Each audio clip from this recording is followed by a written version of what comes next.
¿Cómo era el escalofriante culto y el terrible rostro de Belisana, la diosa del terror del alma y liberación del espíritu? ¿En qué consistía el culto del fuego frío? Así se llevaba a cabo el culto a la diosa del terror y del fuego frío, a través del cual los iniciados eran convertidos en dioses, para ser elevados al cielo a través de un escalofriante ritual mediante el cual Belisana, Pirena, instalaba su fuego frío en sus corazones para transmutarlos. Esta es la descripción del terrible culto y del escalofriante rostro de Belisana, la esposa de Nabután, con mirada mortal que convertía a los iniciados en hombres de piedra inmortales y en hijos de la muerte. Y así, todos los que llegaban hasta Pirena venían dispuestos a morir. A morir, sí, porque esa era la condición de la promesa.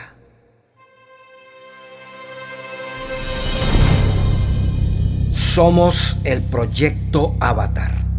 Bienvenidos a nuestro canal.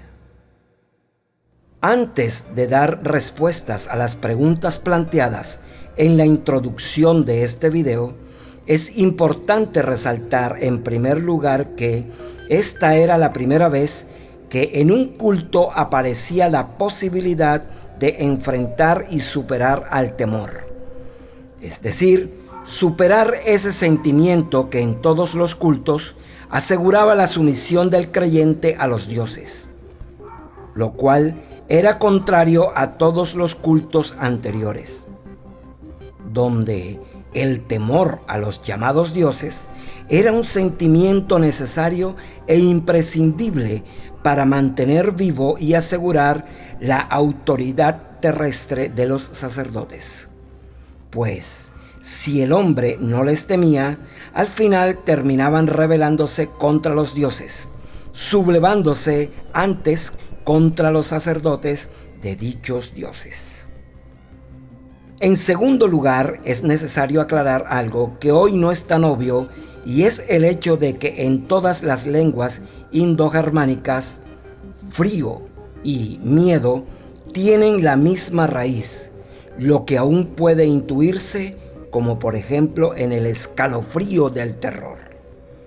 Pues en aquel entonces la palabra frío era sinónima de terror y en consecuencia lo que significaba el nuevo culto era que un terror sin nombre se instalaría en el corazón del creyente como, entre comillas, gracia de la diosa, y que ese terror causaría su perfección.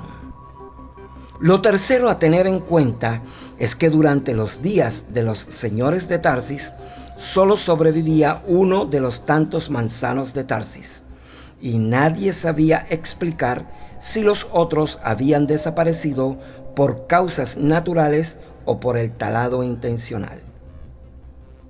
Ahora bien, el único manzano que quedaba estaba plantado a unos 20 pasos del Menhir y se veía a todas luces que se trataba de un árbol con varias centenas de años. Toda la antigüedad mediterránea pregriega conocía la existencia del manzano de Tarsis, y esto provocaba muchas peregrinaciones anuales de los devotos de la diosa del fuego. En un comienzo, en efecto, los fresnos y manzanos estaban asociados a Nabután y su esposa Belisana. Posteriormente, luego de la alianza de sangre con los pueblos del pacto cultural, los sacerdotes consagraron el manzano de Tarsis a la diosa Belisana y establecieron la costumbre de celebrar el culto al pie de su añoso tronco. Para ello, construyeron un altar de piedra compuesto de 2 columnas y una losa transversal sobre la que se asentaba la lámpara perenne. Aquel fuego inmortal representaba a la diosa y el manzano el camino a seguir. Conforme enseñaban los sacerdotes, el Dios creador escribió el culto en la semilla del manzano. El árbol era solo una parte del mensaje referido al destino del hombre. La flor, por ejemplo, equivalía al corazón del hombre. El asiento del alma y su forma y su color expresaban la promesa de la diosa. Pero por otra parte, el mensaje estaba escrito en el rosal y la promesa de la diosa también lucía en su flor, en su forma y su color. El manzano y el rosal no solo eran plantas de la misma familia, sino que en realidad consistían en una sola planta. Fue la promesa de la diosa la que dividió la semilla del manzano para que hubiesen varias flores diferentes. Flores que revelarían el camino de la perfección a aquellos hombres que se entregasen a ella y abrazasen su culto. Por supuesto, el mito que describía el culto solo sería revelado por los sacerdotes, a quienes ellos consideraban que estaban preparados para la iniciación en el sacerdocio, es decir, a quienes iban a ser también sacerdotes. El significado secreto de la promesa sería este. El manzano y el rosal correspondían a dos estados o fases de la vida del hombre, como la niñez y la adultez. Por ejemplo, cuando era como niño, el hombre tenía su corazón semejante a la flor del manzano, que era blanca y sonrosada por fuera, y se desplegaba incesantemente cuando fuese como adulto, es decir, cuando fuese iniciado como sacerdote del culto o cuando fuese capaz de oficiarlo como un sacerdote. Tendría entonces el corazón como la flor del rosal, que era del color del fuego de la diosa y jamás se desplegaba totalmente como no fuera para morir. Por eso existía en el mundo un solo manzano y muchos rosales, porque muchas serían las perfecciones que podría alcanzar el hombre que emprendiese el sacerdocio de la diosa. La historia del manzano ya estaba escrita. En cambio, la historia del rosal se estaba siempre escribiendo y la mejor parte aún no había sido escrita. Vendrían al mundo algún día hombres de un corazón tan perfecto que entonces advendrían las rosas más bellas como nunca se vieron antes en la tierra. Con esta explicación se entenderá por qué los sacerdotes habían permitido que un viejo rosal de Pitimini se hubiera enrollado como una serpiente en el tronco del manzano de Tarsis. Indudablemente, tal disposición de los dos árboles era necesaria para representar el significado secreto del culto. El ritual obligaba a adorar el fuego de la diosa y admirar la flor del manzano, deseando intensamente que la diosa cumpliese la promesa y el corazón del sacerdote se tornase como la flor del rosal. Pero el pueblo, que habitualmente ignoraba esta interpretación del culto, acudía de todas partes al manzano de Tarsis para realizar sus ofrendas ante el altar de fuego de la diosa. Cuando los descendientes de los atlantes blancos adquirieron los derechos del señorío de Tarsis, se hicieron cargo del culto local y prácticamente no introdujeron reformas en lo referente a la promesa, pues aceptaban como un hecho que el corazón estaba relacionado con la flor del manzano y que la adoración a la diosa ocasionaría una transmutación análoga a la flor del rosal. Y solo en lo concerniente al fuego se pudo apreciar el primer efecto visible que la misión familiar estaba causando en los señores de Tarsis. Agregaron al título de la diosa la palabra frío, vale decir que Belisana era ahora la diosa del fuego frío. Explicaron ese cambio como una revelación local de la diosa. Ella había hablado a los señores de Tarsis y en la comunicación afirmaba que sería su fuego el que se instalaría en el corazón del hombre y lo transmutaría, y que ese fuego al principio extremadamente cálido, finalmente se tornaría más frío que el hielo. Y sería ese fuego frío el que produciría la mutación de la naturaleza humana. Hay que ver en este cambio algo más que un simple agregado de palabras. Era la primera vez que en un culto aparecía la posibilidad de enfrentar y superar al temor para al final rebelarse contra los dioses. Sin embargo, este cambio no se verá si antes no se aclara algo que hoy no es tan obvio: el hecho de que en todas las lenguas indogermánicas, frío y miedo tienen la misma raíz, lo que aún puede intuirse, por ejemplo, en escalofrío de terror. Pues bien, en aquel entonces la palabra frío era sinónima de terror, y en consecuencia lo que significaba el nuevo culto era que un terror sin nombre se instalaría en el corazón del creyente como gracia de la diosa, y que ese terror causaría su perfección. Así, Belisana, la diosa del fuego frío, se había convertido también en la diosa del terror, un título que, aunque los señores de Tarsis no podían saberlo, perteneció en remotísimos tiempos a la misma diosa, pues a la esposa de Nabután se la conoció igualmente como Fraya, la que infunde terror al alma y socorro al espíritu. Y estas son las consecuencias que la presencia de los lidios produjo en el culto del fuego frío. Para entender lo que sigue, solo hay que recordar que los lidios eran, entre comillas, más cultos que los íberos, es decir, más civilizados culturalmente, en tanto que los más incultos íberos, es decir, más bárbaros, estaban más cultivados espiritualmente que los lidios. Poseían más sabiduría que conocimiento. Esas diferencias ocasionarían que los príncipes lidios, ahora de la misma familia de los señores de Tarsis, aceptasen sin profundizar el significado esotérico del culto a la diosa del fuego frío, que en adelante se denominaría por común acuerdo Pirena, y empleasen todo su esfuerzo en perfeccionar la forma exotérica del culto. Tal aplicación va siempre en perjuicio de la parte esotérica y, como no podía ser de otra manera, a la larga iba a resultar fatal para los tartesios.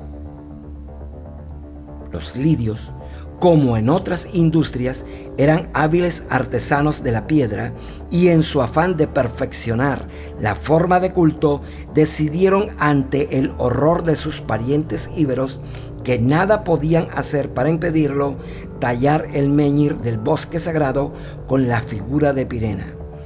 La escultura contribuiría a sostener el culto, explicaban, pues el pueblo lidio necesitaba una imagen más concreta de la diosa. Su representación como flama era demasiado abstracta para ellos. El menhir consistía en una piedra bruta de color aceitunado de unos 5 metros de altura y con forma de color truncado. Los lidios se proponían emplearlo integralmente para tallar la cabeza de la diosa.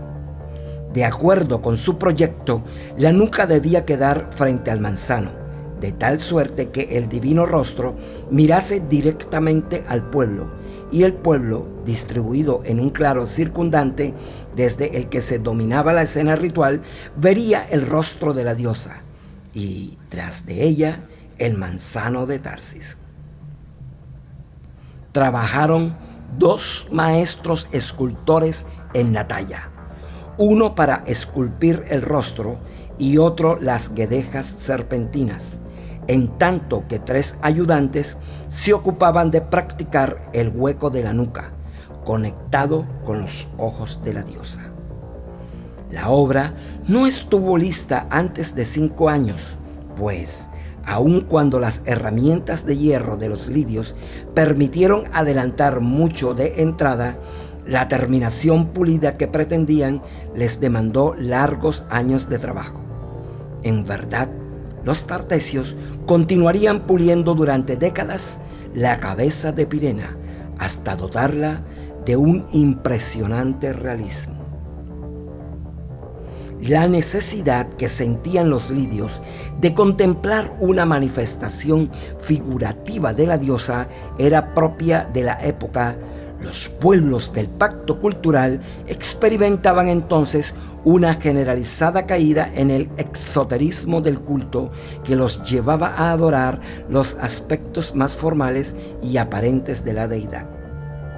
Los pueblos presentían que los dioses se retiraban desde adentro, pero solo podían retenerlos desde afuera. Por eso se aferraban con desesperación a los cuerpos y a los rostros divinos y a cualquier forma natural que los representase. Siendo así, no debe sorprender el intenso fervor religioso despertado en los pueblos y la extraordinaria difusión geográfica que produjo el culto del fuego frío luego de la transformación del Menhir. Además de los tartesios, orgullosos depositarios de la promesa de la diosa, hombres pertenecientes a 1000 pueblos diferentes peregrinaban hasta el bosque sagrado de Tartéside para asistir al ritual del fuego frío. Entre otros, acudían los íberos y lígures desde todos los rincones de la península y los brillantes pelasgos desde Etruria y los corpulentos bereberes de Libia y los silenciosos espartanos de Laconia y los tatuados pictos de Albión. Y todos los que llegaban hasta Pirena venían dispuestos a morir. A morir, sí, porque esa era la condición de la promesa, el requisito de su gracia. Como todos sus adoradores sabían, la diosa tenía el poder de convertir al hombre en un dios, de elevarlo al cielo de los dioses. Mas como todos también sabían, los raros elegidos que ella aceptaba debían pasar previamente por la prueba del fuego frío, es decir, por la experiencia de su mirada mortal, y esta experiencia generalmente acababa con la muerte física del elegido. De acuerdo con lo que sabían sus adeptos y sin que tal certeza afectase un ápice la fascinación por ella, muchos más eran los elegidos que habían muerto que los que comprobadamente renacidos. Los que recibían su mirada mortal, de cierto que caían, y muchos, la mayoría, jamás se levantaban. Pero algunos sí lo hacían. Y esa remota posibilidad era más que suficiente para que los adoradores de la diosa decidiesen arriesgarlo todo. Los que se despertasen de la muerte serían quienes verdaderamente habían entregado sus corazones al fuego frío de la diosa y a los que ella recompensaría tomándolos por esposos. Por su gracia, al revivir, el elegido ya no sería un ser humano de carne y hueso, sino un hombre de piedra inmortal, un hijo de la muerte.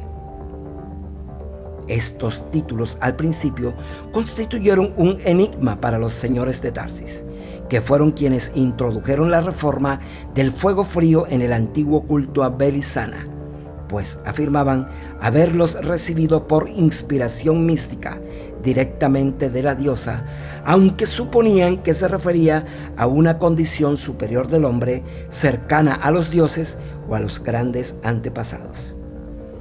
Mas luego, cuando entre los mismos señores de Tarsis hubo hombres de piedra, la respuesta se hizo súbitamente clara. Pero ocurrió que esa respuesta no era apta para el hombre dormido, ni tampoco para los elegidos que con más fervor adoraban a la diosa. Los hombres de piedra callarían este secreto, del que solo hablarían entre ellos, y formarían un colegio de hierofantes tartesio para preservarlo así.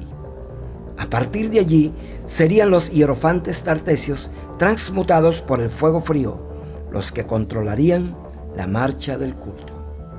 Si este contenido fue útil para ti, suscríbete a nuestro canal y activa la campana de notificaciones para que YouTube te avise cuando subamos el próximo video.